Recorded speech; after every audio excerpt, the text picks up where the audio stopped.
Papakikita ko sa inyo mga classmate kung paano batalian itong seaweed natin. So kumuha lang kayo ng straw, pati lubid, tapos yan, isuksok nyo lang dito sa seaweed. Ayan. So ganyan lang po mga classmate yung pagtatali dito sa seaweed natin. So hello mga classmates. So for today's video pala mga classmate ay ipapakita ko kung ano yung kabuhayan namin dito sa Tawi-Tawi. Yes po mga classmates. So nandito pala tayo ngayon sa Sibuto Island. So yung trabaho pala namin dito, yung kabuhayan namin dito is yung pagtatanim ng seaweed. Yes po mga classmate. Tama po yung narinig nyo. Kami po ay nagtatanim ng seaweed dito sa Sibuto Island. So yan po ako yung nakared. Tapos yan po yung mother ko. So yung ginagawa ko pala dyan mga classmate ay nagtatali po mga classmate. So kung makikita nyo mga classmate, meron akong hawak-hawak na lubid na tapos may straw.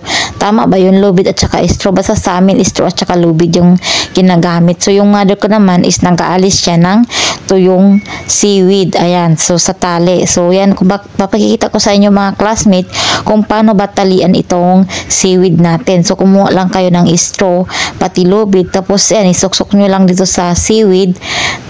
Ayan. So, ganyan lang po mga classmate yung pagtatali dito sa seaweed natin. So, ang tawag pala mga classmate ng seaweed na tinanim ko ngayon is ispi. So, dalawang klase kasi yung seaweed dito sa amin. Meron tambalang, meron ispi. So, tinanim ko ngayon ispi. Madalang lang kasi magtanim ng ispi ang tao dito sa amin. Yung madalas na tinatanim dito sa amin mga classmate, itong tawag na tambalang. Bira lang kasi mga classmate magtanim ng ispi ang mga tao dito kasi daw mababa ang 1 kilong timbang nito. Tapos minsan naman hindi naman ito binibili. So sa akin naman is sayang, sabi ko, kaya itatanim ko na lang. So yan nga pala yung mother ko mga classmates. So yung ginagawa naman ng aking mother ay nag-aalis siya ng yung seaweed sa lubid at tali. Ayan. Sadyang ganito talaga mga classmates ang pagtatanim ng seaweed. Pagkatapos mong talian, pag tuyo na, ialis mo naman siya sa tali. So ayan nga mga classmates, 11 o'clock na nga ng tanghali. So nagugutom na nga ang person. So sabi ko, magbili muna tayo ng isda. So meron nga kaming nabili na ang tawag nito sa amin is tamarong. So ewan ko lang kung anong tawag nito sa Tagalog, pero sa amin is tamarong. So ngayon ay magluluto muna ako ng ulam namin ngayong tanghali.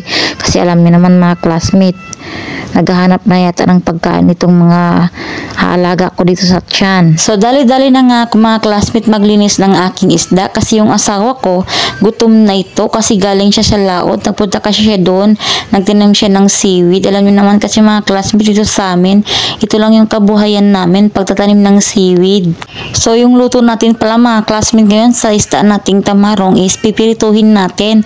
Tapos yung ulo ay papaksyuhin natin. Hilig kasi itong asawa ko sa paksyong isda, lalo na kapag ulo ang pinaksyo. Nako, favorite na favorite niya talaga ito. So yan na nga mga classmate, naginit na nga ako ng kawali dito at nang uminit na nga, nilagyan ko na ito ng mantika. So yan nga mga classmate, nung mainit na nga, inilagay ko na itong isda natin na tamarong para naman maluto na natin itong pinirito natin dahil ang person ay gutom na talaga. So yan na nga mga classmate, after mga ilang minuto sa paghihintay, ayan ng ating piniritong isda. So ngayon, ibabalik na rin lang natin ito para naman maluto ang sa kabila. So ayan. Naalala ko mga classmate, dati yung bata pa ako, minsan yung ulam namin asin lang at tubig, pero okay na yun sa amin. Sabi ko nga sa nanay ko, nay, okay lang yan, kito lang ulam, basta may kanin tayo. Pabubuhin na rin tayo noon, basta may asin, okay na yun sa amin magkakapatid. Tapos sa hirap ng buhay, hindi mo talaga maiiwasan, mapapaiyak ka na lang.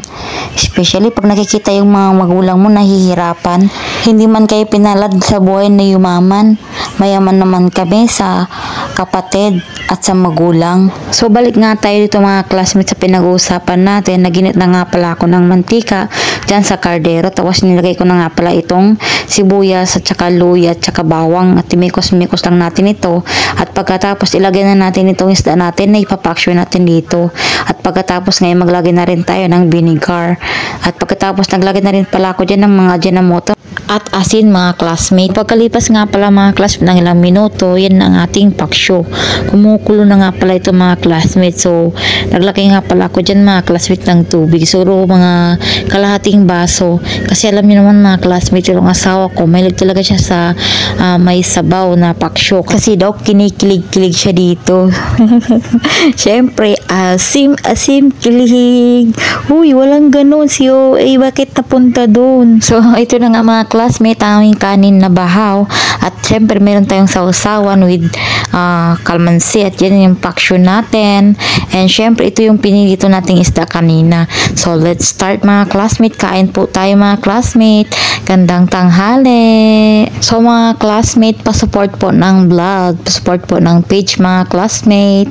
So, kung bago ka pa lang dito sa video na ito mga classmate, wag niyo pong kakalimutan, ipindot niyo po yung follow kung nagustuhan niyo po itong mga video ko. Kung hindi naman, okay lang naman din po. So, wag niyo pong kakalimutan, pag nagustuhan niyo po itong video ko, like and share and comment na din po mga classmate. Meron din po akong YouTube channel na Nurhanina Classmate ang pangalan, at meron din po akong TikTok account na Nurhanina Classmate din po ang pangalan. Baka naman po pwede niyong bisitahin ang aking YouTube channel at saka TikTok account. So, paano ba yun mga classmate? Bye-bye na!